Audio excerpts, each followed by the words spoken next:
Hi, I'm Gordy Gundaker. Welcome to the Dirt Parlor podcast. Hi, I'm Don Martin. Welcome to the Dirt Parlor. And this thing is big. Hi, ladies and gentlemen. Welcome to this week's episode of the Dirt Parlor. I'm joined by my esteemed co-host, Mr. Don Martin.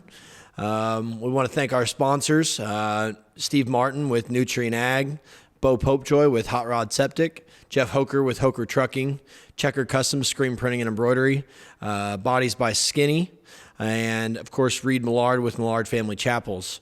This week, another awesome guest coming off a historic weekend at the Big E, winning 4 of the 5 features, Mr. Daison Pursley. So, Daison, man, thank you for joining us tonight. Want to definitely lead off with a huge congrats. That's some wild shit you accomplished on Saturday night, and something obviously you'll remember for a long time. But all the people that were in the grandstands that were there, including Don here, we'll probably never forget that. So, yeah, just congrats, and we appreciate you coming on the show. Yeah, of course. Thank you guys. That means a lot, and happy to be here to talk about it. You're an elite company there with the people that have done this. Hewitt, Larson, and Seavey. That. And plus, this cat had a T-shirt made where it showed all 5 classes on the T-shirt for the weekend, and You're gonna sell the shit out of those. Yeah, I hope that's the plan at least. No, we sold a good amount of those, and then now we're even going to come out with the T-shirt that has 3 of them that I won too. So look on the website and stuff for that. But it was cool. Well, Gordy can print those for you if you need Yeah, them. hey, not a problem. Yeah, that sounds great. We might have to do that. Yeah, And, we can definitely do that. But no, it was a very impressive. First of all, you get going, and there was starting the small car with the midget. You got Chad Boat, about as good a stuff as you can have. Him and Keith, the elite car owners. And then you look at, and then the 360, of course, you were in Chad's stuff. And then, of course, I don't think what people have been talking a lot about is how good he's been lately in the sprint car and the 13 car. It's been like, how many consecutive top 10s did you have going into this weekend? I don't know the exact number, but I think it was 6 or 7. I think I maybe could be off on that a little bit, but I think that's what my memory is. Yeah.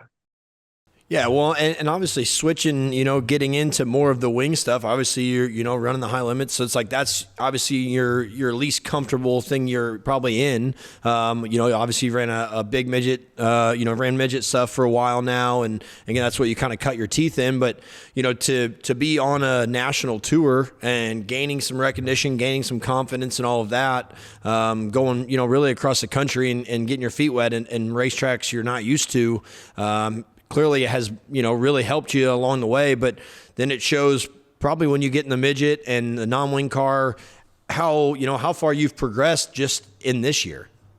Yeah, definitely. I think the key word is just confidence and just really everything I get in. I've, had a lot of confidence in the midget non-wing cars from last year and just definitely more comfortable in that sort of thing. And then when I jump in the wing car, I feel like the hardest competition level wise of just how good those guys really are. There's probably, 5 or 6 good, USAC guys that will, race as hard as they want to on a half mile like Eldora. But then you jump in the wing car and there's probably 10 guys that want to win just as bad as you do when it comes to the wing stuff. So the wing car, I feel like was definitely going to be my hardest just because of the competition level 1. And then just that's definitely still new to me where I haven't really figured it out on the bigger tracks with dirty air and stuff like that. And then, like you mentioned earlier, Don, I'm just in really good cars when it comes to the non-wing and midget side of things. And where Chad has just built an absolute, army, you could say, of race cars that are top notch. And just super thankful that I was the one, getting to drive all of them and have one great opportunity, let alone to have, 5 great opportunities to drive really good race cars that make my job a lot easier. The one thing too that I got a kick out of, every feature that you won Saturday, when they interviewed the other drivers on the podium, and Justin Grant, who we had on the show last week, even made a comment. It's like, dude, when you got to get to the wall here at Eldora, Pursley's about as good as you'll see. The track conditions, that's got to feel pretty badass knowing there's a guy like Justin Grant out there that's telling basically the whole world saying, this kid is a bad dude. when the conditions are like that. Yeah, for sure. And I mean, coming from Justin, who's out there with a broken foot, like he's probably one of the baddest dudes to ever strap in a non-wing car for sure. But yeah, like I would say just getting comfortable around the fence at Eldora is like definitely the biggest thing to do. Is just literally like on lap one. You just need to go up there and just get comfortable with it because you're going to be faster than the guy next to you that's trying to get comfortable with it. So I was intimidated by that place when I first showed up, and then now it's just one of those things where if I can have an edge on everybody else, that I think that I'll just excel more. And that's just kind of what I've done to fall in love with that place is just to get familiar with that wall. It hurts a lot less when you're closer to it. So just gotta get Yeah. close. I don't know. I don't know about that. You see, I saw a lot of guys bust their asses the other night. They would disagree with that statement. They would definitely say that. But let's kind of go through, all of Saturday. I think it'd be cool to kind of get your perspective on each one. But obviously, the midget feature, you watch the highlights, you got a really good start right out the jump and kind of got yourself into position and got by a couple guys getting into one, which is obviously clean air and all that at Eldora is big. But then that allows you to get up there and just get your momentum rolling, running around the top. Yeah, and especially that's all the midget racing really is on bigger places. I mean, that's the biggest place we go into midget, and um it just is very momentum based. And I feel like once again, like I have a really good race car that allows me to get up close to the wall, start building that momentum, have the confidence to do that. And that was the deepest one I had to start in, which was seventh. So wasn't too far back, but definitely was one that I was a little bit worried about of, passing cars on big half miles like that. But we were got a good start like you said, and then started getting to the top. Honestly, passed a lot of cars on the bottom of 3 and 4 to the middle area that I didn't expect to do it. I just kind of like accidentally turned down there one time and it ended up, being good. And then once I got to third, and then we had that restart, I think, where Steven ended up getting into the fence. And then after that, I thought Logan would honestly be a little bit better, momentum based wise of hammering the top like that. And then he even moved down in 3 and 4 too. And it just allowed me to just get a big run on him and then eventually slide him into one. And then started just to try to run down KT a little bit, where I feel like KT didn't really run the wall kind of all weekend, I would say. So I knew that he wasn't going to go up there and just absolutely hammer it like I was. So then it was just a matter of time before I feel like he kind of started coming back to me, and it was just, I felt like the right time was when I had to slide him into one, and then started racing with him for a little bit, and then he kind of picked up his pace a little bit once I showed him a nose, and then honestly had to race with him. I felt like really hard there for two or so laps where I honestly didn't want to. I didn't really want to have to race him that hard, and then Yeah. we ended up getting by him and stuff, and then just kind of set out front there and set my kind of my own pace. Yeah, go through this real quick because obviously the Steven Snyder flip, I think probably some inexperience got him there because one of the things, obviously I don't race your guys' stuff, but I watch enough of it. When he kind of slid across there, one of the things he didn't do was he didn't keep his wheel speed up. And really, when he got to it, it just plugged him. Where when you slid KT, by the time you got there, like you kind of slowed yourself up across there. But as soon as you knew you were going to get to the cushion, it's like you got your wheel spin going, so you could get going the right direction. How hard is that to do when you're sliding that far in a car that weighs barely nothing, going across that entire corner?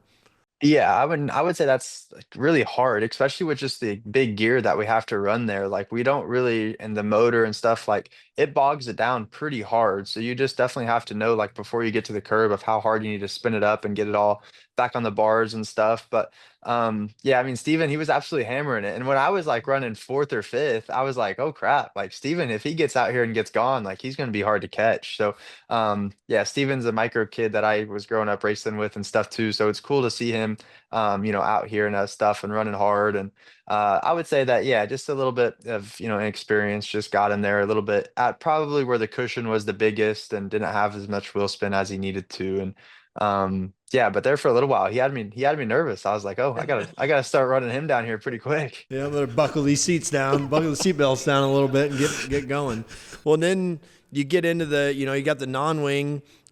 You just absolutely hammered it the first lap. Like I feel like, I mean, you're like, okay, you're jacked up, you're ready to try and win a few of these, but you started. I think you started fourth, third or fourth. Third in the Third, non car, yeah. and then you're leading the first lap. And I was that kind of the game plan. Like I just want to get out in front of this thing and pace, make everybody kind of chase me down. Yeah, I think so. And then like the non-wing stuff and even the wing stuff, like you can't really see that great. Like honestly, like it's not, there's just a lot of dust flying in the air and stuff with It just was how really big the dusty. tires are and everything. So like you still really can't see that well. So I think there's a kind of a, advantage in like visual, like actually seeing the cushion and everything. So like that's my was initial plan was like I just got to get out front. First set my pace, but maybe I can actually see a little bit better than these guys too. So that was kind of my two biggest ideas. Fuck it, the wall's up there somewhere. So when they're just yeah, and then you just set your own pace. And I feel like once you run that hard at Eldora, sometimes when someone realizes that like, oh, he just ripped that thing that one corner, I don't want to do that. And then they'll kind of slow down their pace. So if I showed them that I was willing to do that for about 2 to 3 laps, I felt like I was just okay setting that type of pace where I didn't have to push my stuff too hard early on, unless someone, of course, was to show me a nose. Were you nervous at all with the late restart? I mean, obviously restarts can be really crazy at Eldora and hectic, and I'm sure you had a lot of thoughts of like, okay, do I slide myself getting into one? Do I just get up and hammer it? Obviously, you just went right up and got back to what you were doing, but knowing that you have to be pretty much perfect because if you do make any kind of mistake, you're definitely getting a Hail Mary thrown on you. Yeah, and then Eldora, of course, has a scoreboard, so you know at least what number is behind you. And then I think it was Kyle. I think almost every single time, I think it was Cummins behind me, and he's been probably one of the best non-wing cars in the country this year. So I knew that he was rolled off fifth in that feature, so he had to pass some pretty good race cars to get the second. So I knew that he would be okay. And I felt like you said, his only chance after I got my momentum up was to slide me into one. So just made sure I got a good launch off of four off the curb and then was able to get down the front straightaway and then just kind of glanced to my left just a little bit to see if I could, see anything coming. And thankfully I got a good enough restart where it was where it didn't give him enough opportunity to, slide me into one or anything. And then just go back down the back straightaway at your own pace again and just try to start building that momentum back up that Eldora is known for. Yeah.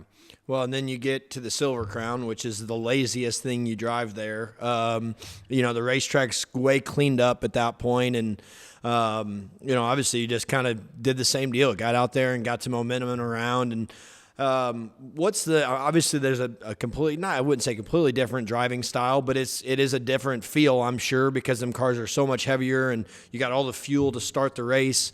What's kind of the game plan when you're getting into that? Is it just, hey, get out here and take care of my tires? Is it, take us through that. Yeah, the Silver Crown stuff is by far the laziest. It's what like I think would drive in like a modified or a late model would feel like for sure, just like how big and heavy This and heavy and motherfucker. stuff they are.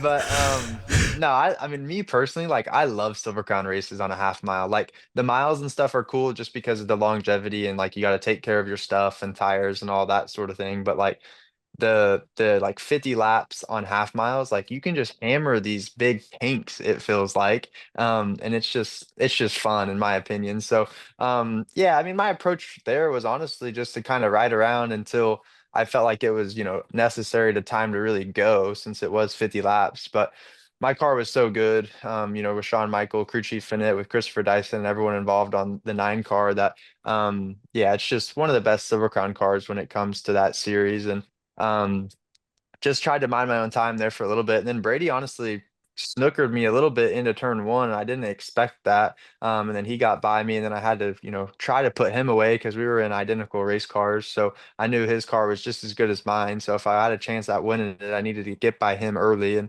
was able to do that with just hammering the cushion a little bit harder than he was. And then CJ was, setting a really good pace out front.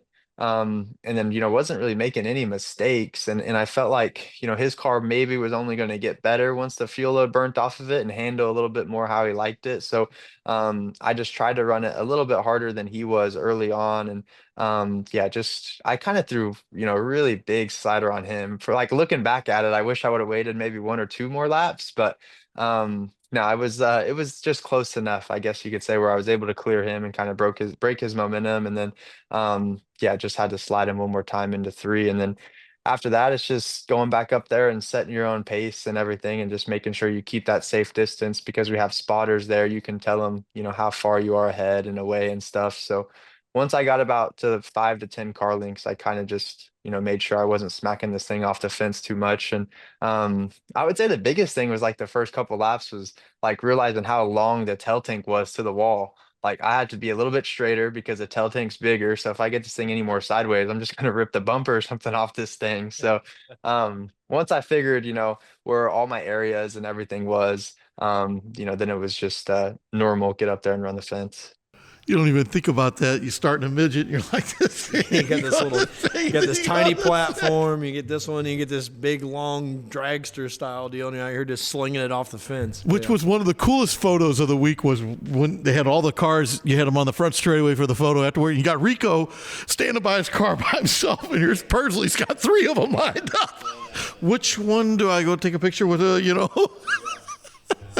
Well, and two, I was just telling Don, I didn't actually watch the highlights of the 360 stuff, but you have to, you find a way to also win that, which is just, dude, I can't tell you how incredible it really is to think about I don't even know if you know it, right? It's like what you just accomplished is something that is historic in its own right, but not only did you beat the best race car drivers in the country at what you guys do over and over and over again.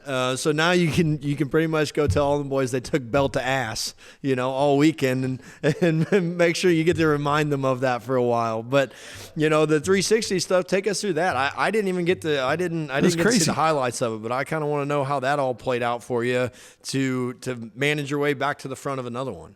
Yeah, so the 360 one was, I guess that one was the farthest one that I started back in, which would have been 11th. And like went out there, started, or I don't know, went quick time, I guess, in our group, and then went out there to heat race. And like, I'm not trying to be a dick, but like I didn't know any of these people like around me or anything. And like we take the green and they just rip by me. I mean, 2 guys just absolutely blow my doors off. And I'm like, oh crap, like we're not that great. Like the car is not that great. And I didn't do a good enough job of, getting up and building my momentum yet. And the track was just transitioning from the bottom to the top with the 360. So yeah, I mean, I just got like my stickers just sucked off the thing down the back straightaway, and then ended up finishing third in the heat race, and had to start 11th in the feature. And then like even the beginning of the feature like wasn't really going anywhere, like felt like I was really hammering the thing on the top, and just didn't really get going until I would say we had like a red or maybe a yellow, and I'm just like running 7th or 8th. And then I see who's ahead of me. Like Parker was, I think, started 4th and he was running 3rd. And then Dylan Westbrook is like another name that I remembered, and he got upside down. So I knew that there wasn't going to be a lot of people on the top, and if I could just start building momentum and get some clean air up on the wing, I knew everything was eventually going to be okay. And then I didn't think I would make it to the lead with just how fast the leaders were running through the middle and the bottom. And then once the fuel load kind of burnt off for everyone, I think they got spinnier and didn't really get their wings back in time. And then I was just once again just hammering the fence, and I didn't really have to care about the wing getting it back with just the amount of grip and speed I was able to carry around the top. And I think it was about maybe like 6 to go. I was running third with like a straightaway back, I think still, or maybe half a straightaway. And I was like, I don't think I can get there. And I started running harder, and then like maybe hit the fence into 3 one time. And I didn't really think I was going to get there at all after that. And then sure enough, like they just really started slowing their pace down on the bottom. And yeah, we just, got better and better as the race went on. And just another, really good car by Chad and everything. It's really cool just for him, I would say, to just build that whole team and army that he has, and go to Eldora, and literally every class that he signed up to race, they won. So just super cool to be a part of it. Super cool to drive, 5 really good race cars. That allow me to make my job easier, where it's just I can jump from car to car and don't really have to worry about too much of the setup stuff, and have a lot of confidence in the people that are working around me.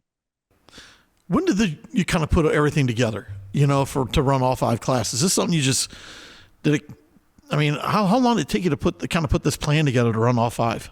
So I won 2 out of 3 last year and lost the Silver Crown one from the pole. So like I was really upset about that one. But it was like from that time last year, like this time last year, like I knew that I wanted to attempt all of them. Like that was the same weekend I announced my boot schedule with the high limit car. So I knew I was going wing racing. So I knew I had a ride in that. I was comfortable and stuff with asking Chad if he wanted to go midget racing and everything. And then got hooked up with a really good sponsor is really how it all worked with Jerry Petty with Avani Windows and Doors.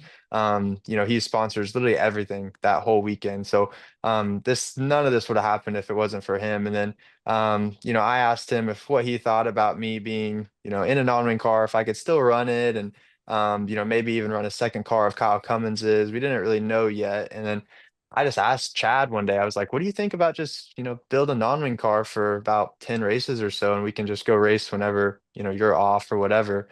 And of course, Chad wanted to do that and he was all about it. And then I called Jerry and stuff, and he kind of, gave us a little bit more of, money to go, chase some things down that we needed. And then just really built that car to race that Four Crown, and then ended up going to Florida with it and running a couple of Indiana races with it. And then, yeah, I went to Eldora with it as well too, with the main goal of me getting to run everything. And then, so I was, running the non-wing car and midget for Chad all year, and then the Silver Crown car with Shawn Michael and Christopher Dyson. I had that plan just because his son-in-law crew chiefs on the 13 wing sprint car team. So like I just always knew of the 9 car and Shawn Michael, but now I kind of had that relationship where I was around him more. So honestly, I just kept begging him to race it was like the main thing. I just like kept just like bugging him about it, like just let me drive it one time, blah blah blah, just giving him crap. And then I was able to run that car at Terre Haute. And then I think we probably should have won or ran second, and I plugged it into the fence and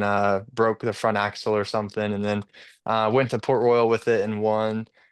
So yeah, like I've been driving these cars for a long time, all year this year to honestly really plan for this weekend, because in my mind, there's 2 biggest weeks of the year for me that I have on my schedule. And one of those is Chili Bowl. And then of course, Eldora is right up there with second. So yeah, just, planned all these things where I could at least build a little bit of chemistry with the people working on them and stuff, for this one big weekend that I had circled on my, schedule. And just super thankful that it all went smoothly, as you could say, and just great to, I guess, have a little success doing it.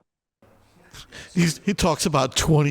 I get a kick out. He's talking about experience, and he's 20 years old.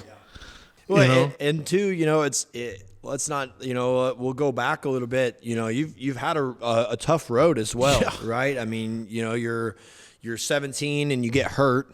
And obviously that I can't imagine what that was like. You're going through a ton there and not sure probably what your future held at that point.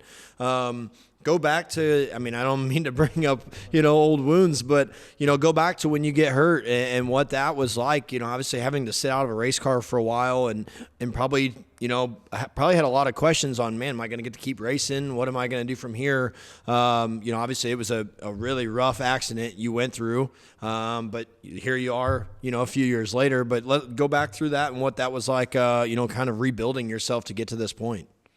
Yeah, I mean, it was, a scary deal for sure. Ended up, yeah, having, to have surgery on my neck and everything. And then it got into my spinal cord where I lost complete movement. I never lost feeling. I was like on fire and stuff, but lost complete movement from the neck down, after surgery and everything. And they went in there and had to put plates and screws in my neck. And yeah, I did all that. And then took me about 3 weeks to finally start where I could, halfway do some things like hold my phone, start walking with, a cane and a crutch and all that stuff again. And then went to a really good place in Atlanta called Shepherd Center Rehabilitation Center. And they're really who I owe everything to, just to how amazing that place is for the unfortunate circumstances that people may come across in their lifetime. That place is um, crazy. I mean, if anything unfortunately happens with, a spinal cord or brain injury, that's the place to go. And I praise that place probably for the rest of my life. And they got me up to speed again where I could, start doing normal things, it felt like, and started to become a normal kid, I guess you could say, with getting everything back. And then yes, went back to Indy. I feel like it took me maybe like 7 months I was there, and then got back to Indy where I was living at the time. And then it was just, when do I get to race again? Like everything feels right, everything feels good. I'm still this young kid that wants to, try to chase this dream of mine. And I felt like I was given the opportunity to to come back and have all this movement again that I didn't want to waste it. I wanted to at least attempt and try. So was able to do that. And then, 9 months later, I found myself in a midget at Lake Ozark and was able to win that. So it took me 9 months to really get back in a race car where I felt somewhat competitive. And then, yeah, just super cool. Like to look back at it and to really see, everything that came from all of those times. And yeah, just definitely a weird time, I guess, to look back at it and everything. But something that I don't wish upon anybody for sure. It's a rough deal where you just don't know what you're gonna do. But I had a lot of great people around me as far as Toyota Racing and all their doctors and Dr. Heisel and Dr. Trammell and so many, more people that just helped me and had a lot of like encouragement. And I've seen crazier things in their lifetime of, being a doctor and all these stuff where nobody really had some, bad answers to really give a young kid. And just a whole bunch of encouragement from the racing community and just everything as a whole was just perfectly timed and it's something that, honestly didn't think there was a lot of brightness in. There happened to be, a ton. Yeah. Well, and I'm sure too, being that young, you get thrown this complete whirlwind, and your whole life is completely turned upside down in an instant. Which, as race car drivers, we all take that risk. We understand that risk, and it's part of it. It's honestly, it's why we're all just dumb enough to keep getting back in these things night after night, right? It's like we can't help it, and it's hard to, if I'm sure you've had that same question asked a million times. It's like, what is it about racing that does it for you? And it's just like it's hard. You can't explain until you've been behind the wheel and you've pushed the limit too far and done something stupid. But when you climb out and you're standing on top of the world, right, in victory lanes, like there's no better feeling than that in the entire world, and that's what we chase every time. So I'm sure while you were laying in those hospital beds, that's really what you're thinking about, right? Like, man, I got to find that feeling again. That's what I want to get back to. Yeah, definitely. And I feel like honestly, like if I didn't have racing to like look forward to, like I don't know how much of, and like racing or the racing fans, like all the encouragement that like made me get up and do therapy or just made me in like a happier mental place.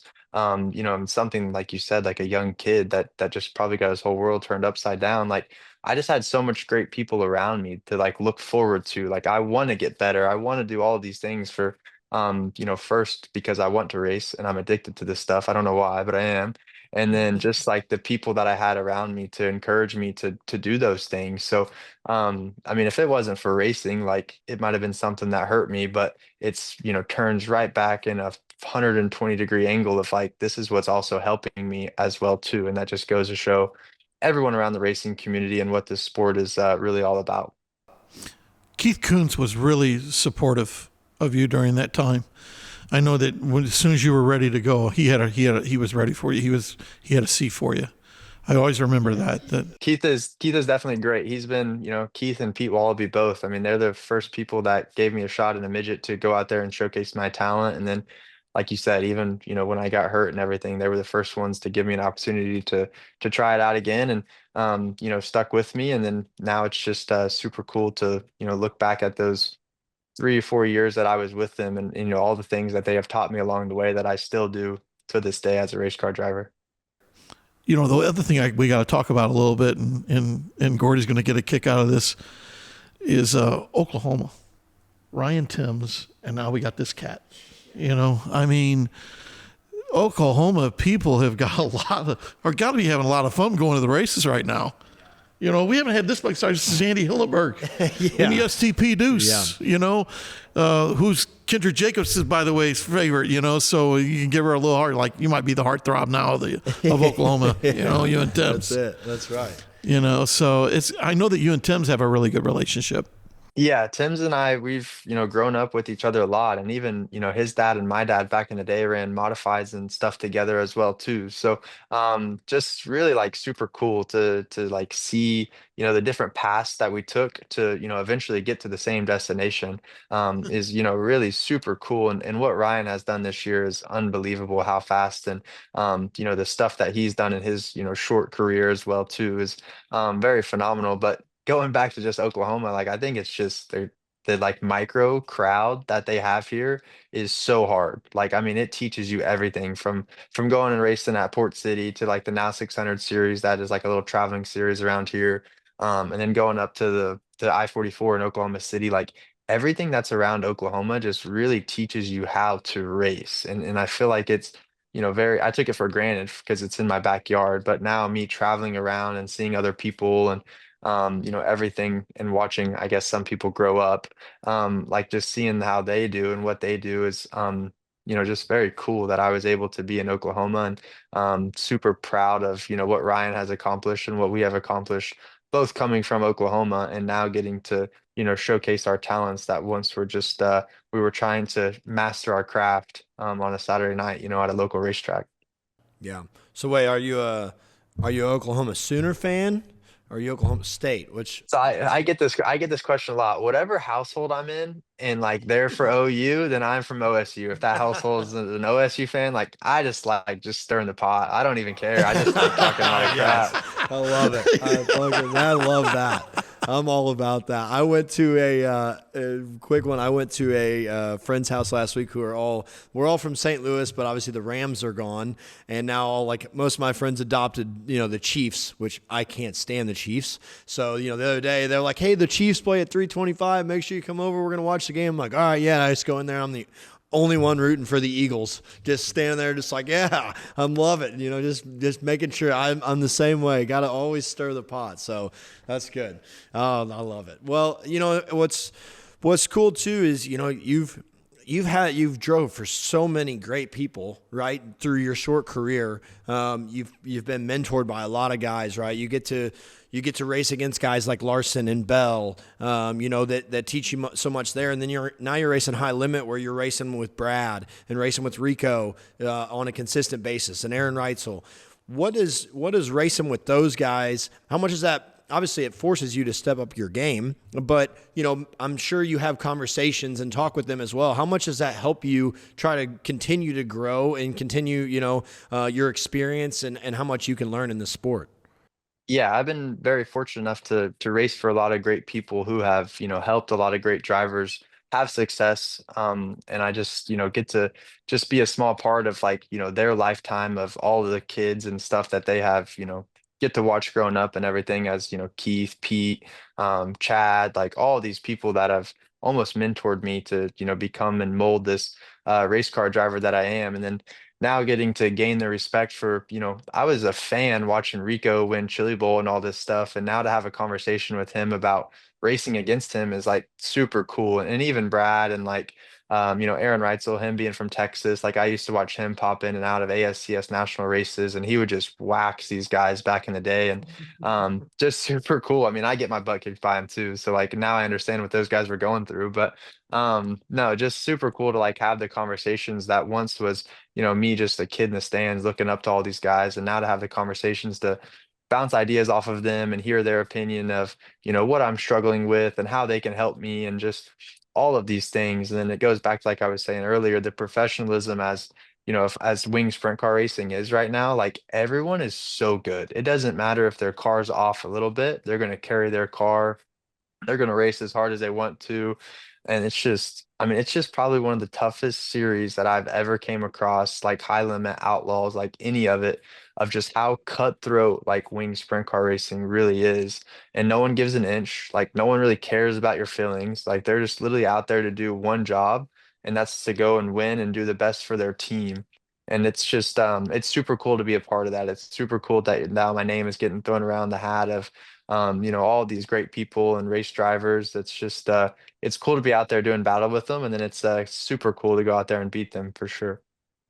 The youth movement in sprint car racing right now is insane. I mean, when you look at Tim's, you look at yourself. I mean, we didn't even talk about Tanner Thorson and how much he's improved over the last 4 or 5 months. I just, that's the one thing about dirt late models that I always like to talk to Gordy about is the fact that we're seeing all this youth movement in sprint car racing. We see where it's going. The future looks so great. And I get sometimes a little concerned about late models because they're hard to work on and the expense to get going into it, do it. And Gordy, it's it seems like you go into a micro, you can go to the sprint car racing. Seems to be like the graduation process happens. Whereas in late models, there's how do you do it? How come we don't see more youth like the 20-year-olds that we're seeing in sprint car racing in late models? Gordy, talk a little bit about that. There's way less helmet bag carriers in the late model side. You know what I mean? So That's a good one. That's funny. yeah. That's funny. So no. That's obviously the running joke. That's why I got to tell everybody: if you show up with your helmet bag, you race sprint cars. If you show up with your rig and you sleep in the rig, you race late models. That's the way it works. McCready always told me this at the Chili Bowl. He says these midget guys always got the nicest racing uniforms. They always can wear white. We can't wear white. Yeah, no white for us. Nope, you can't do it. But I think one of the things that is very different about the open wheel style to the late model style is, like you just said it, right? You race, the micros and all of those aspects of cars when you're 10, 11, 12 years old. So, I feel like they're building up more drivers than we are, right? Our cars are I feel like a lot more difficult. They're a lot more, there's so much more happening with our race cars than there is a non-wing sprint car or a sprint car. And, not that guys don't want to race it, but they're, when you grow up racing a micro every weekend, well, the next step is let's go run a midget. Let's go run a non-wing sprint car. Let's go run a sprint car, right? Because you race with a wing on a micro at times. So I think that's part of it. And like you just said, in Oklahoma, dude, there are hundreds, thousands of race car drivers that are down there that want to do what Kyle Larson's doing, that want to do what Bell's doing, right? So, Christopher and Kyle obviously created this movement, I think. If you look back at, it's crazy to say that Kyle and Christopher are the veterans now of this movement, but they 100% are, and I think that's where, guys, when you grow up idolizing somebody like a Kyle and like a Christopher, well, you want to do what they want to do, right? You want to get in a midget and go win and go do these things because also, you look at what Toyota has been able to accomplish with guys like Bell, guys like Buddy, guys like, that kind of come in there and they find their way up the ranks and, have a chance at racing on Sundays. It's nothing against the late model world, but we're not generating guys that go race on Sundays. We don't have any of that. I feel like you can make a way longer career racing late models, right? You see Billy Moyer and some of these guys that are racing into their 50s and their 60s, where, you don't really have that on the sprint car side. So I think it's two completely different styles. But I think that just being able to hop in something that is more formal for that style of racing is so much easier right now, because of the micro stuff and the outlaw carts and those types of things. What do you think about it? I definitely agree that it's for sure easier because I don't know of any series besides I guess you have to go run like a modified and stuff, but you're gonna tell me you're gonna throw this 10-year-old kid in a modified and stuff and he's gonna try to manhandle it around the racetrack. It just doesn't really add up in my mind either. And then the micros, they're just these little toy cars almost, you could say, and it's just easy. They look identical to a sprint car. So when a dad or maybe somebody my dad, he raced modifieds and late models, and we still went and watched that when I was younger and stuff. And Port City was our closest local track to go do. And you have these little kids running around at 5 to 6 years old that are already racing. And I just don't think there's, like Gordy said, that start class almost that you have to breed the late model drivers into anything else. And then once you're kind of hooked into that micro crowd, the next step is everyone keeps talking about is midgets and sprint cars and all of this stuff. No one really talks about, oh, our next step is, going to go run a late model or something here. I have a lot of that. I want to race a late model just because I think they're really cool. And I keep up and with everything and stuff going back, I'm just addicted to this stuff. But I don't hire any of the younger people anymore, pushing to that because one, I think sprint cars are starting to pay more like late models. And I just don't know if anybody can really cross that line of how to get into that environment. And I don't know if there's any car owners out there that would even almost allow a micro or midget kid to even jump into a late model just because I don't think the driving styles are the same unless you're not human like Kyle Larson, then you can do anything. But I don't know how much they would vary or anything with just the habits that you're already creating in a micro. I don't know how they would really translate into being good in a late model or anything like that. Yeah. Well, too, you look at a place like Millbridge, right? Millbridge, has tons of cars every week, In right? Chico. And Brian and you done look at, Chico. but like you look at Millbridge, well, you got obviously Larson's kids are there, Kyle Busch's kids are there, Clint Boyer's son's there, so next thing you know, you're now in building an environment where it's like, hey, yeah, well, Kyle's racing him, Kyle Busch is racing a midget now, and he's trying to run other things. Well, when kids see that, they, that's what they want to do. They want to go down those ranks because like, well, those guys can continuously make it. So if you look on the late model side, it's a lot of second and third generation guys who, that's what we are. You look at me and Bobby, Devin Moran, Hudson O'Neill.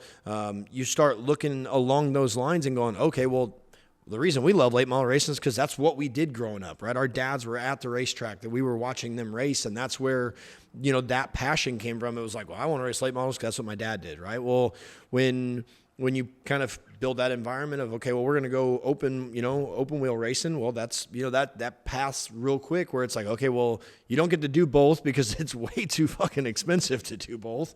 And it's, don't get me wrong, but I think going into a non-wing or a micro or even a midget at this point is way more cost effective than it is to go build a crate late model or a super late model. Because one, and I say it all the time, all you need on a midget is a 9/16, a 3/4, a screwdriver, and an air gauge, and you can go fucking racing.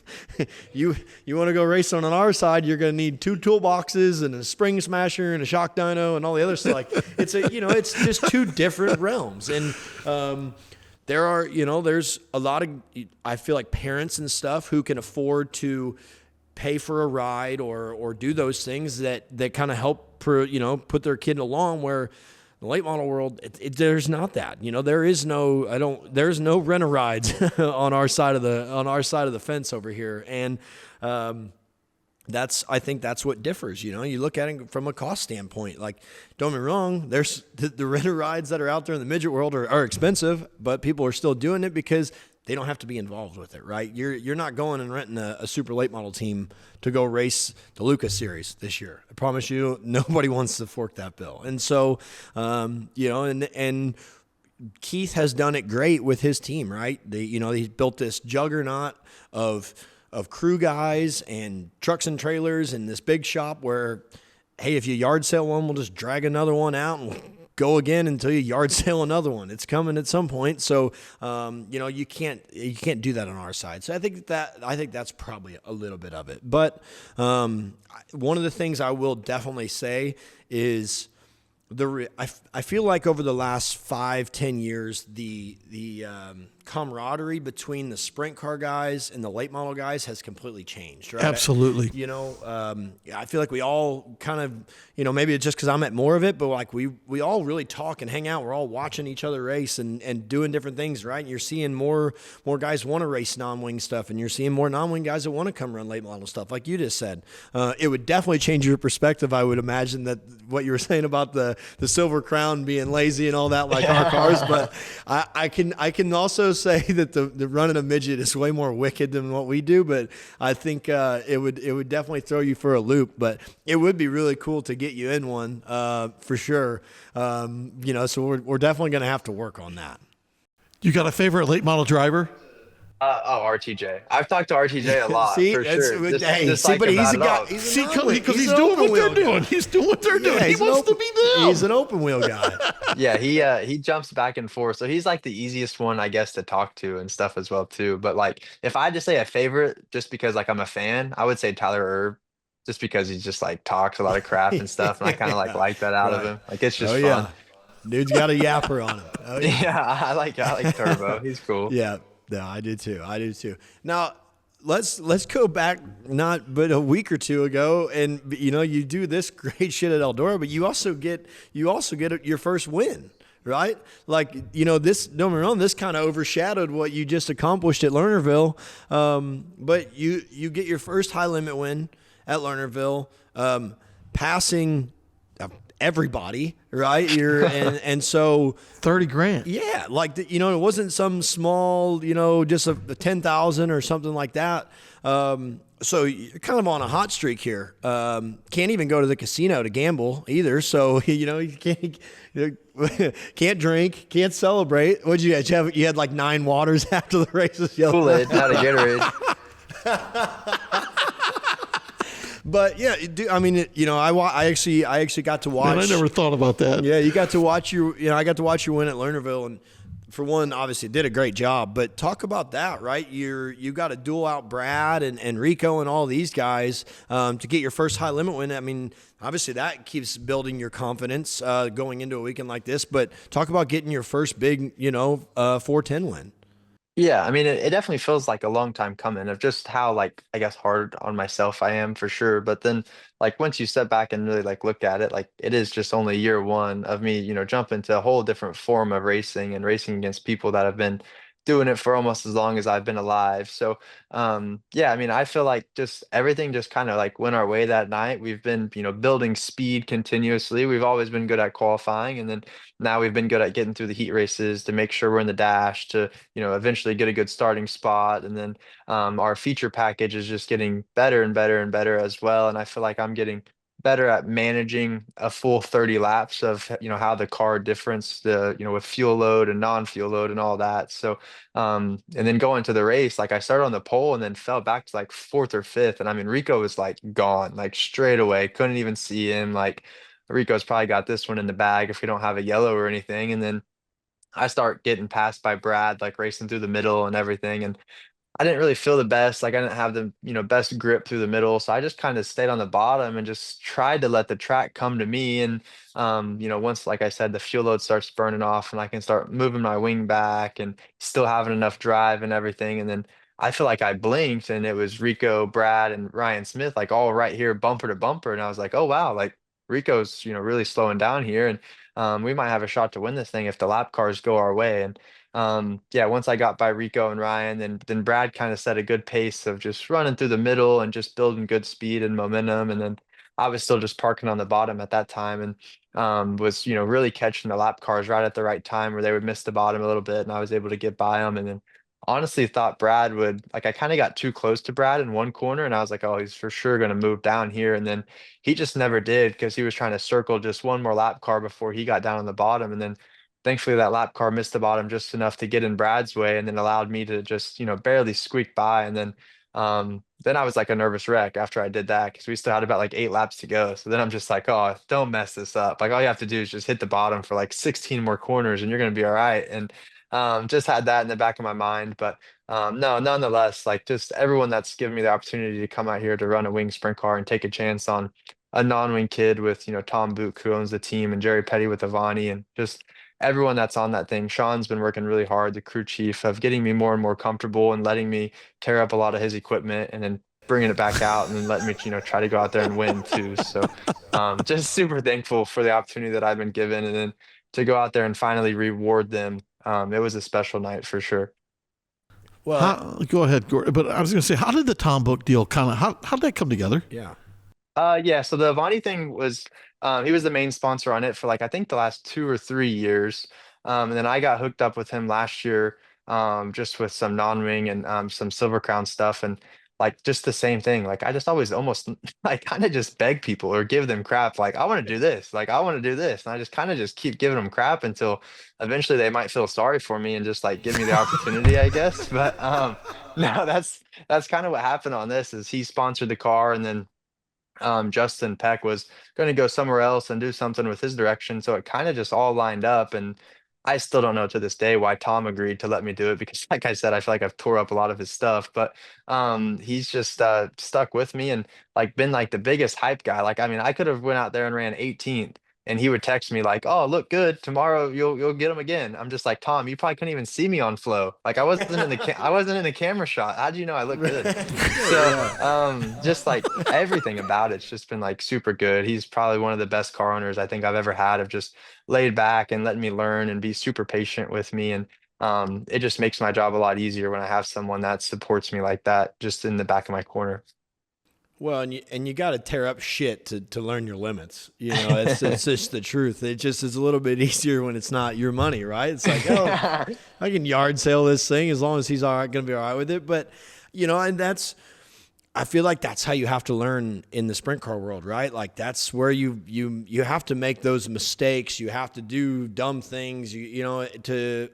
That's any aspect of racing. Don't get me wrong, but you have to figure out where you can push the limits. Where you learn how to run the longer races and learn how to be good at Knoxville, learn how to be good at Eldora. And, those things you don't just do those overnight. There's a very small percentage of people who just hop into some of this stuff and just take off. And you've done this right away, right? Like this isn't something that's taken you 3, 4, 5 years to get to. It's, you really just kind of piled into wing stuff and here you are winning a high limit race. And obviously those are things that most guys will search their whole career to win one national event, right? Now you've got one under your belt. Now you can kind of take that breath and go, okay, yeah, we can do this. And now let's set our sights even bigger, right? Now I'm sure by next year you're going to be going, all right, let's win a championship. Let's do more, let's do more than just win one race or win 2 races or whatever it is. So it is really cool to see from afar your progression, how quickly it has happened. It's funny. Me and Daison did not know each other at all. And then we just happened to be at Dingus at Knoxville earlier this year, and I was like, I think he was just standing there. I'm like, I just walked over and, well, I mean, don't get me wrong. I think I had been boozing all day. So I was like, oh, the hell with it. I'm going to go over here and just talk. And hell, we end up sitting there bullshitting for 30, 45 minutes. And really, since then, I think I've paid more attention. It's been easier because you're in the dashes and doing things like that. But yeah, exactly. It's been cool. It has been cool to see because, you like I said, you're a rookie at this deal, right? Like it's crazy to say that, but you're just trying to get laps and do things, and here you are winning races. Yeah, it's definitely super cool. Like I said, it doesn't feel, it feels like it's taken me forever, but really when you look at it and stuff, like I probably ran, I don't know, maybe 10, 15 wing races before I even started this whole year. So yeah, it's really, really fresh to it and everything. And yeah, it just feels like I've, came a long way from, last month to now. I feel like I'm just a totally different driver of just how comfortable I am with the wing stuff. And that's just like what it takes to do it at the level that I'm, doing it with now. Is just you have to be comfortable, you have to be confident with the people around you, setting the car up and everything. And then I mean, like you said, you have to really tear up some stuff because the sprint car guys run 110% from backing it out of the trailer to when they load it up. Everyone's in a hurry, it feels like, and everyone runs extremely hard. So just learning, how hard to really race. And then hopefully, that 110% will eventually back down to like my 90% and I get used to racing that hard and then can I eventually put it together for, on the half miles, on the small tracks and be competitive and consistent at any other places we go. This week, you've got a couple of interesting shows this week. I mean, High Limit doesn't really have a lot of experience. Path Valley, I mean, that sticks out to me more than anything. I saw, I mean, it's a bull ring. Usually, you think of Pennsylvania, man, you think of flat, fast, half miles. And Path Valley, I know Path Valley is definitely on my radar to watch this week. 100%. I'm sure you are too, Gord. And talk a little bit about what you're thinking about this upcoming weekend. We love High Limit, and we have Kendra on and stuff like that. So I'd be curious to see kind of what your thoughts are going into this weekend. Yeah, Bridgeport is, definitely a place they tried to copy Lawrenceburg. Bridgeport did. So that's our first stop on Saturday. And yeah, just like a big, fast, typical PA place that you can think of. And but that was my first time in the 13 car last year. I ran a local Bridgeport race. So it rolled around there pretty good. So that's another one that I'm excited for. Hopefully we qualify good, get a good pill draw and make the dash and then hopefully, have a good car there in the feature. And that's just still some of the places that I struggle with, just the half miles and dirty air and just trying to figure out where to place my car when it gets, upset with the air and everything. But Path Valley is one that I'm really looking forward to just with my like non-wing background and like you said, small bull ring, get up on the wheel, get the job done type of thing. And yeah, that's one that I had circled on my radar that I thought if I have some really good confidence going into that and start getting comfortable like we are, like we should be really good there. So that's one that's I'm looking forward to, especially, with the amount of good and momentum we have built into the team and into me that there's no reason where we shouldn't go in there and feel like we're, the car to beat or at least have a shot at it. Yeah. Well, and that's what you have to have, right? You gotta be able to carry that confidence over and over every weekend, and obviously PA in itself is always, you get a lot of really good talent from all over a PA that comes in and joins in on these races. So it definitely is not going to be no easy task, but with your kind of steamrolling along here, we're expecting big things. The good news is when you come on this show. As of lately, we've got a pretty good record. So it's crazy. We had Dale McDowell on the week before Eldora, and he went and won 2 prelims. Gets a podium on Saturday. Wrightsville won the 100,000 earlier in the year. Well, remember what Sunshine said? He's like, if I ever get in a slump again, whoever you have coming on is coming off. Yeah, right. So this is working out good for you. We're trying to That's perfect. I hope I keep that streak going for you guys as well too. Yeah. Well, you got to make sure if you do win, you got to shout out Dirt Parlor. In your victory, yeah. And if you fuck that up, I'm coming for you. So, Are you going to come to the Dome in December? You going to hang out? I don't know. So when was the last time I went to the Dome? I went like 2 years in a row. I think it was when they had the that's midgets. his stomping grounds right there, man. That He's is not his gonna let you stomping off. grounds, yeah. Yeah. So I think I went to like maybe 2 years when they had the midgets, and then I didn't. I got invited to race there the last time they had the midgets, and then KKM didn't end up going, unfortunately. But yeah, I want to say it was, forget what year it might have been that we went and watched and everything. And like I said, like I'm a late model fan, I'm a race fan, but I don't know. I haven't looked at my schedule because I had 136 races on it this year. So there's been way too much stuff going on where I don't think too far ahead. And if that's probably might be my only off season, so I might catch that one on flow. Yeah, there you go. Hey, there's nothing wrong with that. There's not 136 race. Jesus, dude, no. You're young. This is the time to do all that. But I truly could not fathom racing them. I think I'm at race like 32 this year. Now, granted, I have a lot of other shit going on. I think the most I ever ran in a year, I think I ran 86 in like 2016, which was honestly was way too many. But I don't know. I mean, doing 136 races, obviously, are you in the winter? How are you preparing for this? Are you going and working out? You got a coach, you got whatever, or how are you preparing yourself in the winters to get ready for these long and grueling seasons? Yeah, I kind of, I've been with a lot of great people like with Toyota Racing Development and everything, where they've kind of like molded that into just kind of my lifestyle, really. And I've had a lot of, great coaches with them and everything to really help me out. But, honestly, just my whole family, like growing up, my mom played basketball at K-State. So she was, in shape when she was, going, doing all her stuff.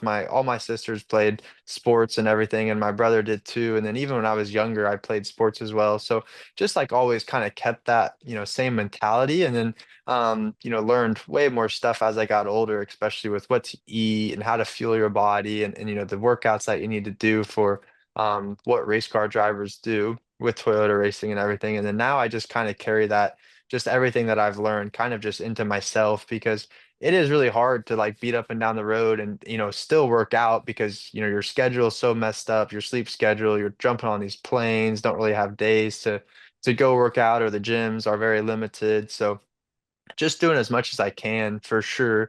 But I think the biggest thing that I've really felt now, especially after my injury, is I really have to keep up with like my stretching of just like opening my body up where I don't feel like I'm like old and crippled. I feel like I can get that way kind of pretty easy. So that's one thing that I feel like I catch myself doing now is like a lot of stretching and a lot of just like mobility type thing, especially within the side of my left body is definitely like weaker and stuff than my right, where like when it rains and stuff, I hate it. Like I can tell when weather's coming in. I should be a meteorologist maybe when I'm older. I don't know. One of the things I wanted to talk to you a little bit about, who were some of your influences a little bit when you were kind of getting through it? Was it Bell? So like it would be easy for me to say Christopher, of course, just like from him being from Oklahoma and everything. And like I would say yes, but like really Kyle and Rico, like just their driving style. And it really just pissed off everybody in Oklahoma. You go to the Chili Bowl, they're going to be in your ass now. And really just like Rico's driving style is like what really like Of just course. how hard he just runs a race car and pushes it to the edge and just everything that he's accomplished, in his life, and still to this day he's accomplishing great things. Like he just really stuck out to me at a young age, just with how he carried himself and just how he just drove the race car. Like once he put his helmet on, so I mean, I have really good memories of like my first couple of Chili Bowls that I really remember of, and Enrico was winning and just like hearing the crowd and just what he does in the car and like his excitement and what he does for the fans. Like he's just a role model, I guess you could say, for sprint car racing and the sport of sprint car racing. Yeah. Well, and it's good, racing in general. We have to have guys like Rico, right? Rico is the example you want every race car driver to be, of how he carries himself, how he hangs out with the fans. I think I saw his interview last night on Flow with the kid that was where they donate their money with the angel donors. Rico does more than what he does in a race car. He does a lot more outside of the race car for our sport in a whole than I think most people know. And it's those are the guys you want, guys like you to kind of idolize after, right? And now you're getting to see it firsthand running up and down the road with them. So I feel like you're gonna pick up on a lot of those tendencies, and Rico gives great interviews. He's a lot of fun when he's on the microphone, so you got to make sure you keep up on that too. That's the hard one. It's just his personality is like really good on the mic too, and just like some of his one-liners as well too. You're like, where did that even come from? How'd you even think of that?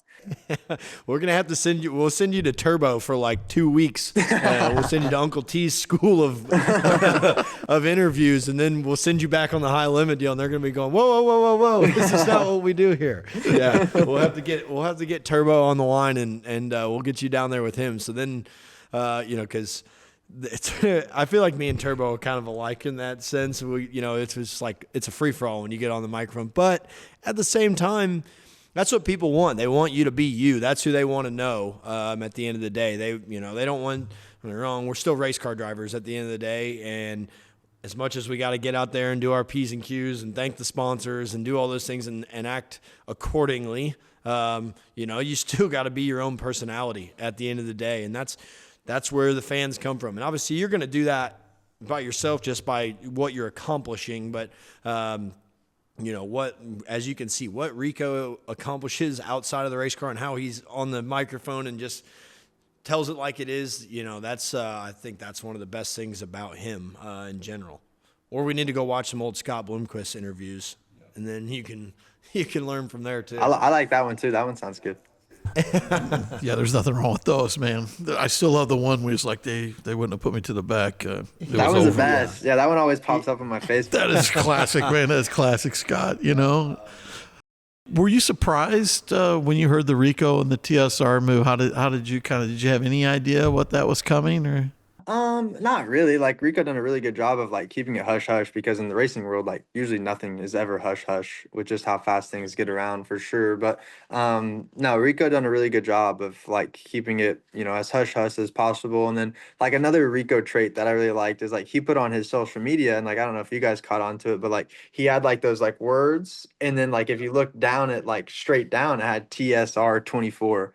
And like that's just like a funny little teaser to me that like Rico is just good at like social media once again and engaging all of his sponsors and fans and everything like that. So no, I mean that just was once again another trait of Rico's that he's just very good at, is the social media side, and then what he's built as his own operation, the 24 cars now just only going to get bigger and better with the help of Tony and everything that they have going for them as well.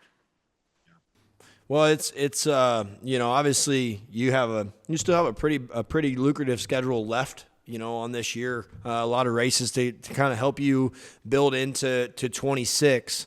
Talk about what that feels like, kind of in and out your year, what you're looking forward to next year, and really kind of maybe lay out some goals. What's some goals for 26? I kind of want to know that.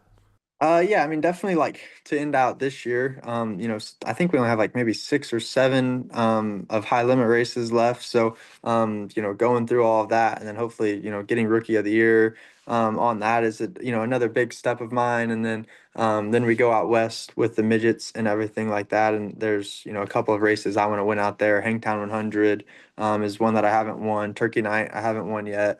And then, of course, then you go into December and January and you're looking at Chili Bowl and came close last year, but that's another huge one that I want to win. So that's going to be what my focus shifts to on that. And then as far as 2026, I mean, I think it's just more of just becoming more of a natural in the wing sprint car side of things. Where like this year I ran 136 races and bounced around and raced, everything I possibly could. Where I think I probably, want to take a step back from racing as much as, the non-wing side of things and the Silver Crown side of things. And, there's still some midget races that I want to win, like BC 39 and stuff that I might find myself doing in 2026, but really just molding myself and getting to be a competitive wing sprint car driver night in and night out is a big goal of mine for 2026, where we can just go to Eldora, Path Valley, all these, different size racetracks and be competitive is something that I definitely want to do and continue to, show progress in the direction of, hopefully being a contender for a championship driver one day. Yeah, that's awesome. I love it. We Don usually does this, but we usually kind of ask everybody what they do outside of racing. Now, obviously, you're pretty much racing the whole time. But if you did have a week or a few days, what's Daison Pursley up to? Where are you going? You going to the golf course? You going? I really have to literally, I just race. Like that is literally all I think about is just literally racing is like all that I do. Yeah, I mean, really nothing spectacular or anything, or it's either racing or I sit at home and I do absolutely nothing. That's literally like the only two things. Like, don't really like going on vacations that well. Like, literally, it's either I race and I'm traveling everywhere across the United States, or I sit at home and I just like pretty much just rot away and then go again. Well, you got to have like a TV show that you like watching, a favorite movie. Let's go with something with that then. Yeah, then I would say like I catch up a lot on like Netflix shows when I just like sit around there. What was one that I literally just watched? I just finished it and I can't remember the name of it. It was like some kind of uh I guess a really weird So thing. I said this the other night when Grant was on here. I said these open wheel guys got a few less brain cells than the rest of I us. can't remember. I just finished watching it, but I don't know the name of it. But it was really good. Yeah, but like I mean that's yeah, I mean we just bump our head a lot more than the late model guys. I don't know if it's because they don't race hard enough or if their just cars are too heavy. I don't know. Yeah, that's it. How I don't know. How about a favorite meal? No, we went to a push and flip track last week at Knoxville, and they flipped them all over the They place. flipped them all over. They did. Yeah. They sure did that. Yeah, I think I Even saw. in Hudson's interview, he said that was like his first time flipping over a late model, and he's been racing them for how long? I'm like, how does that even happen? I probably flipped my first weekend.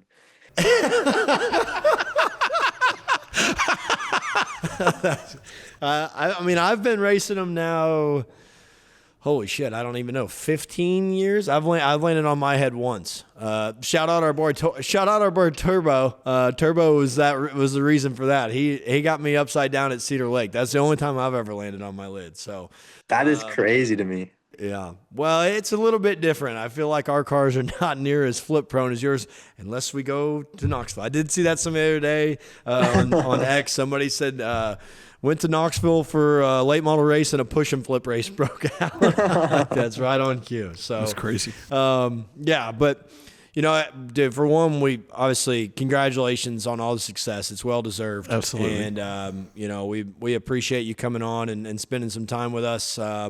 This is what Don and I get to do and have these conversations. That it's a lot of fun. I feel like this gets to people to see another side of you outside of just being this badass wheelman on the weekends. But we wish you nothing but the best and continued success throughout the this year and into next year. And I'm sure we'll be seeing each other soon.